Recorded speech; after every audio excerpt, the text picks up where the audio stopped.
Sandra did not think much of it when she found her cat Missy in the sink that morning. To her knowledge, it had never been in there before, and now it seemed like that animal did not want to leave the sink under any circumstances. And when Sandra found out whey did this she could barely believe it. She needed help, and she needed it now.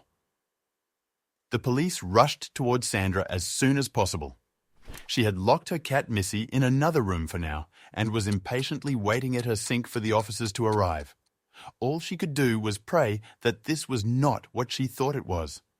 But the officers quickly drove that hope into the ground, as it did not take them long to determine that something was seriously wrong here. They needed to get into the sewers below Sandra's house immediately. There was no time to waste anymore. Sandra is horrified that she did not realize this sooner. Maybe if she had reacted when Missy was first in the sink, things could have been different. But why was Sandra's cat in the sink? Why did she feel the need to call the police, and what would the officers find in the sewer? Normally, Sandra's cat Missy would run towards her bedroom door the moment that it would open up, hoping for food and attention. It was just the two of them living in the house, and so Sandra was the indoor cat's only source of company. But today, the animal was nowhere to be seen. Sandra immediately started to worry. She had made great efforts cat-proofing the house, but Missy still often managed to get herself into some tricky situations. What if something had happened during the night that the cat could not get herself away from? Sandra started calling out for Missy throughout the house and even started shaking a package of her favorite snack, something that always guaranteed that the cat would come rushing toward her as fast as it could. But not this time. The longer Sandra was searching, the more worried she got. Could the animal possibly have found a way out and run away? She always made sure that the doors were locked when she went to sleep. But when she saw the open bathroom door, she was stopped in her tracks by a devastating realization. She had cracked the window of the bathroom the night before so that steam from her shower could get out. She had been planning to close the door behind her, but she had obviously forgotten that. Missy had to have escaped from here. Or did she? Sandra ran into the bathroom with tears in her eyes, thinking that she might never see her cat again. And the window was indeed still open, but to the biggest relief that Sandra had ever felt. She also found Missy in that bathroom. The cat was lying in the sink. The animal actually did not even look up when Sandra went into the room, even though she was nearly shouting the animal's name and still shaking the treats around. It seemed dead set on sniffing and scratching the sink's exit as its life depended on it. At that moment, it did not even cross Sandra's mind that something might be going on with the sin. She was just so overcome with emotions that she still had her cat that there was no room in her thoughts for anything else. She picked up the animal to hug it tightly and closed the bathroom door behind her. Missy tried to get out of the grip at first, but soon just seemed to surrender to all the hugs and kisses. And when the treats were poured into the animal's bowl, it waited no time getting them down. But nearly right after eating, Missy made her way back to the now closed bathroom door and started light scratching it while meowing. It was obvious that the cat wanted to get inside, but Sandra was not planning on letting the animal back in for now. If Missy got into the sink again, there was a good chance that she could turn on the water, which would then be running the whole day. She had to get to work now, and thus would not be able to keep on that. Missy would just have to find another way of entertaining herself. Because of the search for Missy, Sandra was already late for work, so she had to start rushing a bit. When she walked towards her car, she was greeted by a stranger and foul smell that she could not place, and she also had no time to place. She just figured that there was something wrong with the sewers or something and paid little mind to it. But she could have never guessed that the behavior of her cat and the smell were very much related. Missy knew something that Sandra didn't. Sandra's workday went by relatively uneventful, and her mind started to drift back to the morning. With her emotions having calmed down a bit, and her having some more time now, she suddenly started to wonder what it was that Missy was doing in the sink. The fact that the cat could not be tempted away from there even by treats was very strange, and that it immediately went back to begging at the closed door showed that there was really something going on there. She had ignored it that morning, but now she could not stop thinking about the sink. At the end of her shift, Sandra immediately drove home and lo and behold, Missy was still in the closed bathroom room. She was only now sleeping next to it as opposed to trying to get in. But when Sandra came into the house, the cat started very quickly waking up. With the window now closed, Sandra was confident in opening the bathroom door again, and Missy jumped into the sink within a millisecond and started sniffing at the drain. But something had changed in this room during the day, and Sandra noticed it in an instant. The smell. It was a bit faint still, but unmistakably the same as she had smelled in the street that morning. It had also still been there when she got home. If it was coming out of the sink, it was obvious that something was going on with the sewers. But this was not a normal nasty sewer smell. Sandra could not place it yet, but she just sensed that something was not right there. She had no way of verifying what this smell was herself, and so she called the police in the hopes that they could come to check it out. But they were skeptical at first. There were not many things more common than a strange smell coming from the sewers. They were basically made for those, and 9/10 times, if something was really going on down there, it would flush itself out in no time. But Sandra stayed adamant that they needed to come to check it out. Missy had not been reacting this way for nothing, and Sandra trusted the instincts of her cat. And soon enough, she had managed to convince the officer to send somebody out to come and check it out, and they would not regret their decision. About 20 minutes later, an officer arrived. He was knocking on Sandra's door, and when Sandra opened up, it was a young officer that was checking his phone.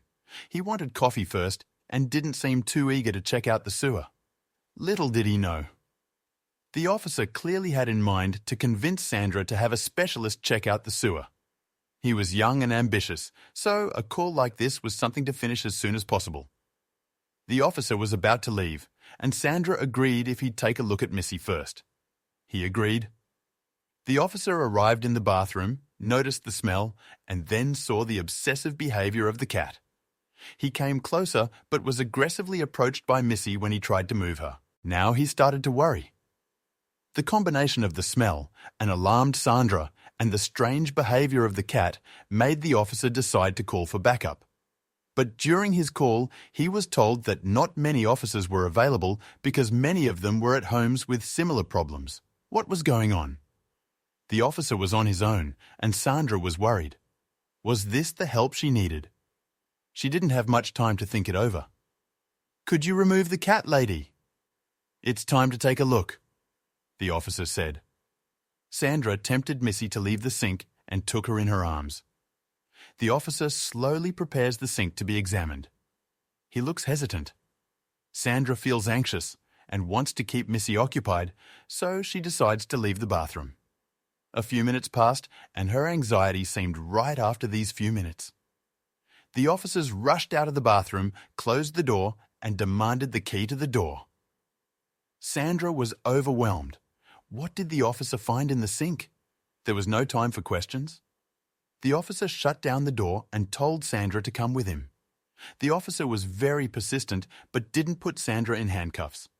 She was relieved to be innocent, so far, but was still very alarmed by the reaction of the officer. What was going on in her home? Would she ever be able to return home after this? Just when Sandra and the officer were about to leave, Sandra saw the stranger of earlier that day walking toward the building. She didn't recognize him as a resident or a neighbor, but it was already the second time she saw him today.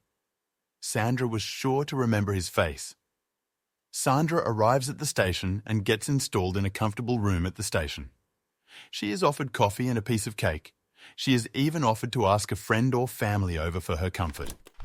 It was clear that Sandra was innocent, but all the more reason to assume something terrible was going on. Sandra's room at the station had a big window. Trying to calm herself down while drinking some relaxing tea, she looked through the window. She was surprised to see more and more police officers coming in. They all surrounded the young officer, who had a lot to tell. Soon afterward, a friendly officer joined Sandra in her room. She looked at Missy in a concerted way. Without looking up at Sandra, she said, "Madam, please tell me everything that happened today, from beginning to start." Very soon after, the police would be very grateful. Sandra repeated everything she had already told so far. The officer didn't seem to be hearing what she wanted. The officer was about to leave, but then Sandra thought of the stranger she had seen twice that day. "Officer, wait!" she yelled. Sandra quickly told the officer about the stranger. The officer wrote everything down and thanked Sandra for this information. All of a sudden, the officer stood up, closed the blinds of the room, and locked the door. This time, Sandra feels very alarmed. Until now, she figured she was the victim, but she felt like a prisoner by now. What did this stranger have to do with it? And why was Sandra kept in the dark, even though she was the one who was about to lose her home? Questions that were soon to be answered. Sandra makes up her mind and decides to call her lawyer. Her lawyer is very shocked to hear about everything. He tells Sandra to stay in the room and wait for him.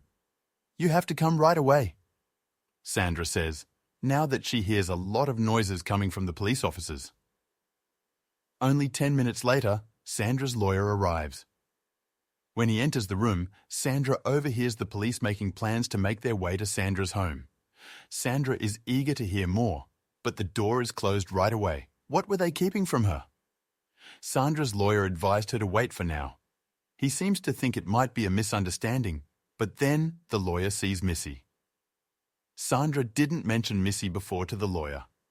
By now, the lawyer is much more alarmed because Missy reminds him of a former case that didn't end too well. Sandra's first concern is her cat. She knows her lawyer can't share too much information about former cases, but insists on making sure Missy is safe.